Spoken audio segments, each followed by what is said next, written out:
இருக்காங்க. எங்க கிராமப்புறத்தில் இருக்க தாய்மார்கள் இன்னும் சங்கடத்தில் இருக்கிறார்கள். அவர்களுக்கு எவ்வளவு கொடுத்தாலும் நாங்கள் வரவேற்போம். இதுல அரசியலே கிடையாது. கொடுங்க, அரசு பணம் கொடுங்க, தனியார் பணம் கொடுங்க, யார் பணம் வேணாலும் கொடுங்க. ஆனா எங்க கிராமப்புற பெண்களுக்கு பொருளாதார மேம்பாடு அடைவதற்கு உதவி செய்யுங்கள். இதை பிறர் செய்யறாங்கன்னா அதை குற்றம் சொல்ல வேண்டாம். அப்ப நீங்க கடந்த வாரம் அறிவிச்சீங்க, அதுக்கு பேரு அரசியல் இல்லையா? அதுக்கு பேர் தோல்வி பயம் இல்லையா?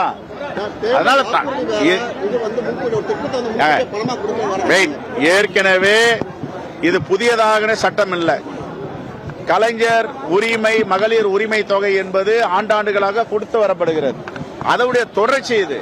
இதை பாஜகவும் அதிமுகவும் சதி செய்து உச்சநீதிமன்றத்தில் தடை ஆணையம் வாங்க முயற்சி செய்கிறார்கள்.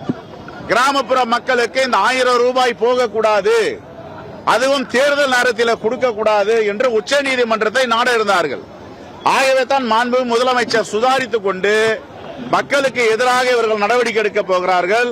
கிராமப்புற பெண்களுக்கு, நகர்ப்புற பெண்களுக்கு இந்த மகளிர் உரிமை தொகை போவதை தடுக்க திட்டம் தீட்டுகிறார்கள், சதி செய்கிறார்கள் என்ற அடிப்படையில் தான் இவர் தேர்தல் நோட்டிபிகேஷன் வருவதற்கு முன்பாக எங்களுடைய வீட்டு பெண்களுக்கு இந்த உரிமை தொகை போகட்டும் அறிவிச்சிருக்காரு. இது மிகப்பெரிய குடை வள்ளல் செய்கின்ற பணி. மாண்பு முதலமைச்சருக்கு நாங்கள் ஏற்கனவே நன்றி சொல்றோம், இப்போ நன்றி சொல்றோம். இது எல்லாருக்கும் இந்த எண்ணம் வராது, மனசு வராது. 5000 ரூபாய் ஏழை எளிய மக்களுடைய பெண்கள் கையில இருக்கணும், வங்கி கணக்கில் இருக்கணும். இது தாராளமாக மனமந்து கொடுத்திருக்கிறார். இதை பாராட்டத்தை விட்டுட்டு இதை சிறுமைப்படுத்தி பேசுவதும் குற்றச்சாட்டு சொல்லுவதும் என்ன இது?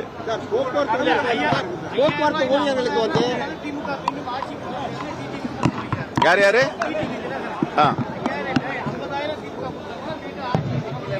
இது ஆட்சிக்கு வர்றதுக்கு கொடுக்கறது இல்ல. இது ஆட்சிக்கு வர்றதுக்கு கொடுக்கறது இல்ல, வாக்குகளுக்காக கொடுக்கறது இல்ல. மாதம் 1000 ரூபாய் உரிமை தொகை கொடுத்து வருகிறது. நேத்துக்கு இல்ல, இன்னைக்கு இல்ல, காலங்காலமா கொடுக்கறாங்க, வருடமா. இதை சதி செய்து தடுப்பதற்கு பாஜகவும் அதிமுகவும் முயற்சி செய்கிறது. இவங்க உச்ச நீதிமன்றத்தை நாடு இருக்காங்க. இந்த 1000 ரூபாய் கொடுக்க கூடாது, அதுவும் தேர்தல் காலத்தில் கொடுக்க கூடாதுன்னு. ஆகையால மாண்பு முதலமைச்சர் துணிச்சலான முடிவு எடுத்தார். நீ என்னையா நீ உச்ச நீதிமன்றத்தில் போய் ஆணை வழங்கெடுத்து எங்களுடைய மக்கள் தமிழ்நாட்டு பெண்களுக்கு நான் கொடுக்கிறேன் கொடுத்துட்டார். அதுக்கு மனசு வேணும், அந்த மனசை பாராட்டும்.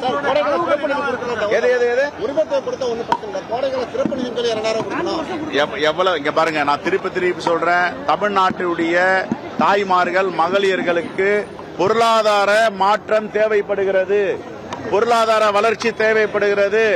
இப்ப மாண்பு முதலமைச்சர் 5000 ரூபாய் கொடுத்தாருல, நீங்க கொடுங்க. உங்களுக்கு ஏன் கொடுக்க மனசு இல்ல? ஏன் மனசு இல்ல? எல்லாத்தையும் கொள்ளையடிச்சுமே வச்சுக்கீங்க. இந்திய அளவில் கொள்ளை 2021 முன்பு மாநில அளவில் கொள்ளை, கஜானா காலி. வாய்ப்பு இருந்தா கொடுங்க, நீங்க மனசு இருந்தா கொடுங்க. முதலமைச்சருக்கு மனசு இருக்க கொடுக்கிறாரு, உங்களுக்கு அந்த மனசு இல்ல, கொடுக்க கெடுக்கிறதுக்கு பாக்குறீங்க. உச்ச நீதிமன்றத்தில் போய் தடையானை ஸ்டே வாங்கலாம். அதே முதலமைச்சர் சுதாரித்துக் கொண்டு 5000 கொடுத்துட்டாரு.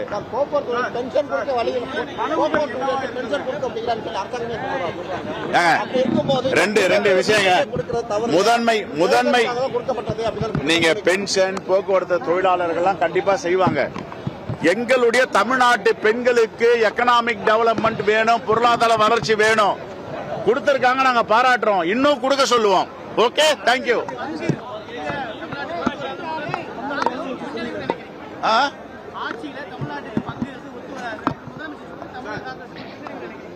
தமிழ்நாட்டு மக்களுடைய பங்களிப்போட தான் ஆட்சி நடக்குது.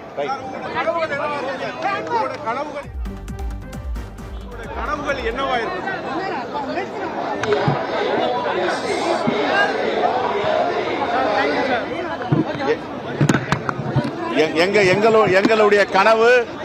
எங்களுடைய கனவு தலைவர் ராகுல் காந்தி அவர்கள் பிரதமராக வேண்டும். இந்த பாசிச ஆட்சியை வீட்டுக்கு அனுப்ப வேண்டும். இந்திய மக்களுடைய வாழ்க்கையில் ஒளியேற்ற வேண்டும். இதுதான் எங்க கனவு.